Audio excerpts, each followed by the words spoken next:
Hello ladies and gentlemen, and welcome to RC Racing TV's coverage of the 1/8 scale Nitro On-Road European Championships here in Ettlingen in Germany, presented to you by D'Agostini Model Space, HB and EFRA. We're just going to have a wander through the garage area for a little bit, through the little pit walk. We're going to give you the inside track on what's going on out here in Ettlingen, because there's a lot of behind the scenes stuff to be covered here at this great facility. It's a magnificent track. You can hear cars going around on the track right now, making an absolute racket. These Nitro sports cars, these Can-Am cars, bodied cars, make a hell of a noise. Anyone misses the screams of late 90s Formula One, this is the RC Racing series you need to follow.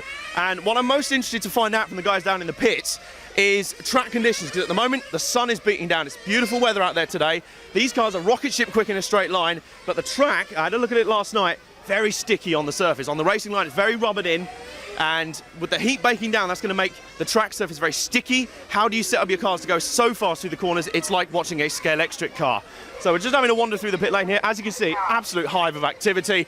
Everyone busy fettling away in their cars. There's a lot to be investigated here, and we are being motioned over. I think we've got one of the guys to speak to right over here. And I have a sneaky feeling this will be Robert Peach. Former European champion Robert Peach, no less. Robert, welcome to RC Racing TV.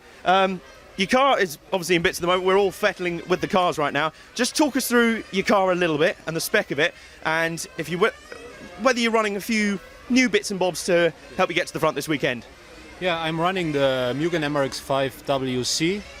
I use some prototype parts that we are testing for our new car that will come out soon, which is, for example, a different gearbox than a rod system instead of a wishbone in the rear, new arms, and several other small parts that will be also new in the MRX6. Excellent. So with these experimental kind of test parts, if you will, are there any worries about reliability, or are you confident this thing will go to distance this weekend?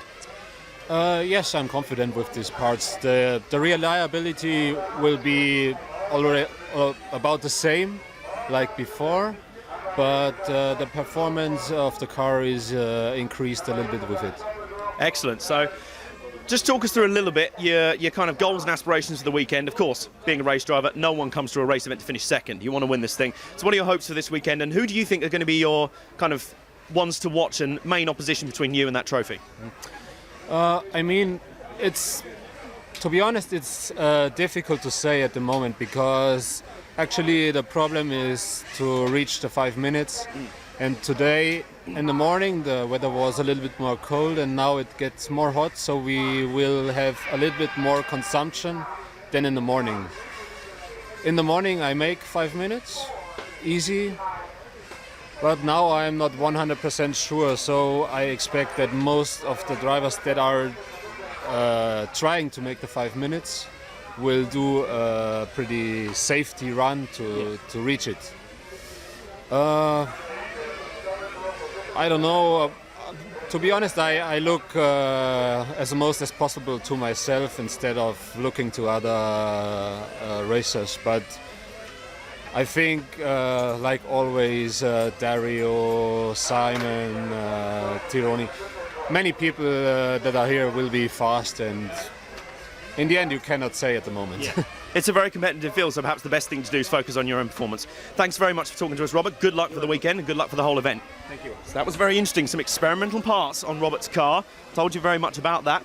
And he also mentioned about weather conditions out here. Bit of a tight squeeze around here. It's very busy down here in the pit lane. A lot of fettling and a lot of action going on. So he mentioned there an adverse effect of the sun being out. It makes the track stickier, but it also means you use up more of that nitromethane fuel, so you've got to adjust your fuel consumption for the qualifying runs and the qualifying heats. And I believe Frank has found us someone else. It'll be Yillis. Yes. Yillis, welcome to RC Racing TV. And so just talk us through your car a little bit. We've already heard from a couple of others that there's some new parts floating around this weekend, and also with the sun beating down on the track, how will those weather conditions affect you and your running this weekend? Yeah, it's kind of different now, because on Monday we started the race with practice, and it was cool weather, so the grip was high, engines are lean, and now it's just suddenly changing. But we were here a month ago for practice testing, and then it was hot. So we also know about the setup from the engine and the car when it's hot. So for me, just I like it when it's hot because it's better for my driving style. And the car setup is better for the hot weather. So you're hoping the sun stays out for the whole 4 days? So yes. I hope.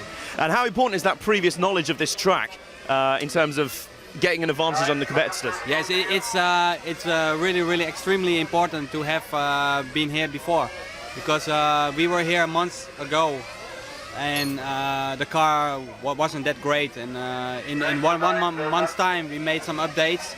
Because months ago we were here and the car was very hard to drive, because the track over here has a lot of steering, like the balance is a bit different than other tracks. So you have a lot of steering, the rear end is very loose. So starting with bodies, mounting it more in the rear gives you more stability, make the rear as more stable as possible and take out a lot of steering from the front. And in this way we also changed some parts on the car just to make it more stable. Because 1 month ago the car just had so much oversteer, which made the car very hard to drive. And now I think in 4 weeks' time we made the car a lot better. Excellent. So we just spoke to Robert Peach, who really, when we asked him about potential competition this weekend, he kind of said that he kind of prefers to focus on his own race and let everything else unfold. Now, a lot of people might be putting you down as one of their big opponents for this weekend. Do you deal with that sort of pressure in a similar way? Do you just kind of knuckle down and go, if I get everything right on my own run, then everything else will kind of fall into place? Exactly. I mean, I'm just trying to do my own thing. I'm not looking to the others too much. I'm already happy that we improved the car so much from 1 month ago, because we are going 0.3 of a lap faster than 4 weeks ago. So in that way, I'm already happy that the car is a lot better. Yeah. And now, because the car is a lot better, I can be a lot more competitive. And just hopefully the sun stays out. It is better for the run time for me, because I can make just a better run time compared to a lot of other guys, which is better for me for the finals. So I'm maybe not as fast for the single lap as some other guys, but I think for the overall, the long run, I can be quite fast. So consistency will be a key to victory. Well, good luck this weekend. Thank you very much for talking to us. Okay. And best of luck. Now, that was some very interesting feedback we got there. Obviously, they're lining up for one of the heats right now. So let's step away from the track a bit. Let's go deep into the bowels of the garage area. Let's have a wander through. There's cars everywhere on all the benches and everything. You can get an idea of the various bodies and chassis that are being used. All sorts of stuff out here. Mostly the very popular Can-Am kind of body. But what I found very interesting, sorry, back it up a bit, cameraman. What I found very interesting there was Ulysses talk about rear end stability. A big, crucial factor around this track. And I saw them, especially in turn 1, really sliding the rear end around a lot. So getting that back end down, getting the body back, getting as much grip over the rear end is going to be absolutely vital if you want to have a success here today. Now we're down here. I just want to find one of the reps from the British camp. That'd be Carl Branson. Carl, nice good to meet you. Good to see you on RC Racing TV. How are you feeling heading up towards qualifying? How's the car? Yeah, struggling a little bit. This track for me is really hard to find a good balance between being stable and being loose, and trying to find the right steering characteristics and things like that. So, well, it's a recurring theme. We've just talked to a couple of the others who talked about stability being a big thing here. How do you achieve that with these cars? How do you increase, especially rear end stability? Aero is quite a big thing. Like we've been trying to angle the body more rear wing, tab, different body, like where the body mounts, like how it puts the pressure onto the tyre, like the heights of that.